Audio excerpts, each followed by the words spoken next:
તો finally guys સવારમાં આપણે ખેતરે આવી ગયા છીએ અને હું તમને હવે આજે અમારા ખેતરમાં શું વાવ્યું છે તે પણ દેખાડું છું. તો ફાઇનલી હવે આપણે ખેતર તરફ જઈ રહ્યા છીએ. તો ખેતરની એન્ટ્રી થઈ રહી છે.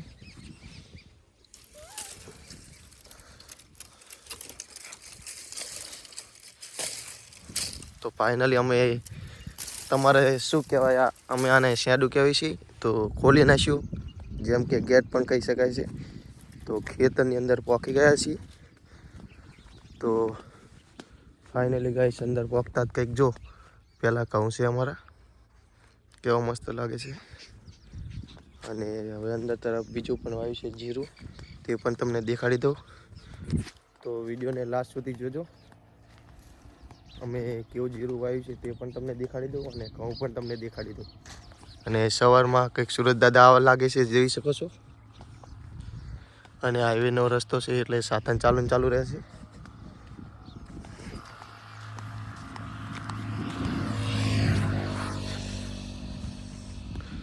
જોઈ શકો છો. કોને કોને ખેતી કરી છે તે પણ કોમેન્ટ કરી દેજો. અને બાજુમાં આપણા ઘઉં છે, જો પણ તમને પાસ લગતેથી દેખાડી દઉં. કેવા મસ્ત છે ઘઉં, જોઈ શકો છો. તો ભૂંડ ના આવે એ માટે પણ સુવિધા કરી હતી. જો વાયર આવી તે રીતે બાંધીને થશે અને લાઇટની સુવિધા કરી નાખી હતી, જોઈ શકો છો. લાલ ને લીલી લાઇટ થાય છે તે પણ તમને દેખાડી દઉં કે ડટ્ટો અને કેવી રીતે અમે બાંધ્યો છે. તો વિડીયોમાં બન્યા રહેજો. અને ચારે બાજુ આપણે તાર પેન્સિલ મતલબ વાયર બાંધી લીધો છે, કેમ કે ભૂંડના અંદર આવે અને કચરા પણ બહુ હેરાન કરતા હોય છે એટલા માટે. અને જોઈ શકો છો તમે ખોંચું સવારમાં નીકળી, કેટલો મસ્ત નજારો લાગે છે. આ નજારો જોવા માટે તમારે ગામડામાં જવું પડે, શહેરમાં તો આવો નજારો ના મળે.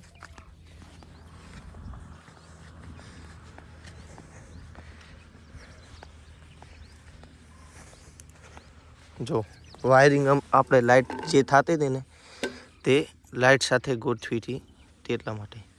તો આને પછી છોડશું.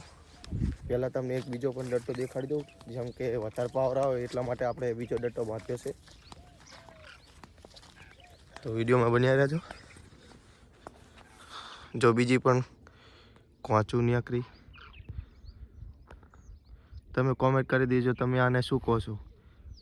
અજાય તેની અમારી ભાષામાં આને કોચું કહેવાય છે.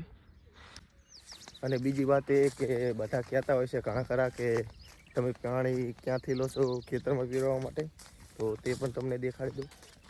અમારી બાજુમાં એક કેનલ છે, ત્યાંથી અમે પાણી લઈએ છીએ. અને પાણી લેવા માટે આ જગ્યાએથી પાણી જાય છે અને આખા ઘઉંમાં ત્યાંથી પીવડાવી છે. અને આ જીરું છે અને તમને કેનલ પણ દેખાડી દીજો. અત્યારે તો પાણી બંધ છે, જોઈ શકો છો. આ જગ્યાએથી પાણી આવે છે અને અહીંથી આપણે બખનડી અથવા મશીન સાથે પણ પીવડાવી શકીએ છીએ, પણ અમે તો બખનડી જ કર્યું છે એટલે આખા ઘઉં પી જાય છે. અને તમને બોર પણ દેખાડી દઉં. ખેતરમાં રહેવા માટે એક બોર છે.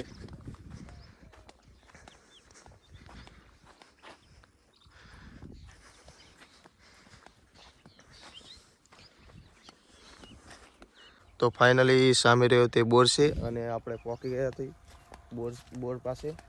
અને આપણે હવે દર્શન કરાવી દઉં. એક મંદિર છે ગોગા મહારાજનું, તો અમે દર્શન કરી લઈએ, તમે પણ કરી લો.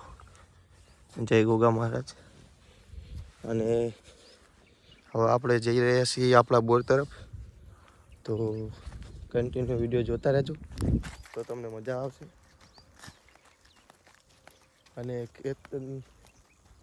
ખેતરવાને કંઈક લાઈફ આવી જ હોય છે. સવારમાં કંઈક મસ્ત મજાનો નજારો હોય છે, તો તમે જોઈ શકો છો.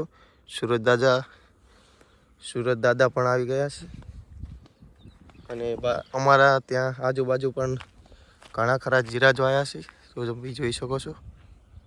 અને બાજુમાં કપા છે, તે પણ અત્યારે વેણી લીધો. અને અહીંથી જોઈ શકો છો નજારો કંઈક આવો જ હોય છે. અને બીજી વાત એ કે વચ્ચે જે ટાલા દેખાય ત્યાં જીરું થોડુંક ઉતરી ગયું હતું, એટલા માટે એવું છે. અને જે ભાઈઓ ખેતર રહેતા હશે તેમને ખબર જ હોય છે કે ખેતર કેવી મજા આવતી હોય છે. તો જોઈ શકો છો આપણો બોર આવી ગયો છે.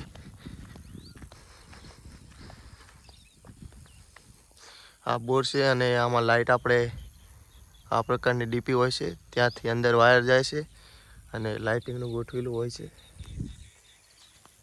તો તમને દેખાડું પાછળથી કે કેવી લાગે છે ઓયડી.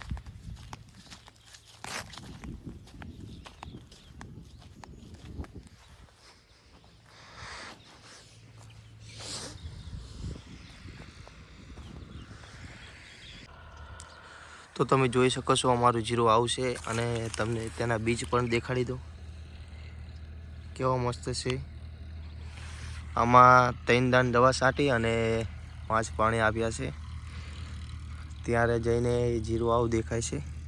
તો તમે જોઈ શકો છો ખેતરની વચ્ચે આપણે આવી ગયા છીએ, એટલા માટે હજુ તમને ઘઉં પણ દેખાડવાના છે.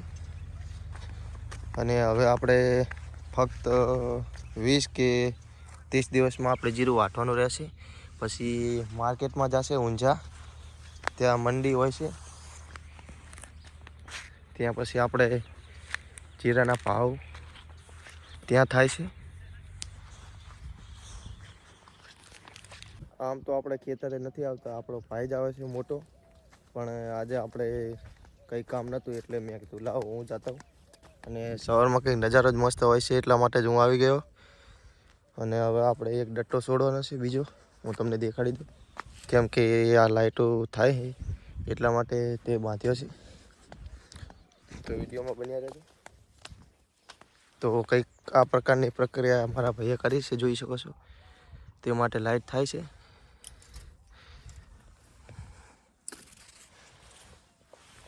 તો આપણે આ ડટ્ટો લેવા માટે જ આવ્યા હતા ખેતર, મોસ્ટલી તો.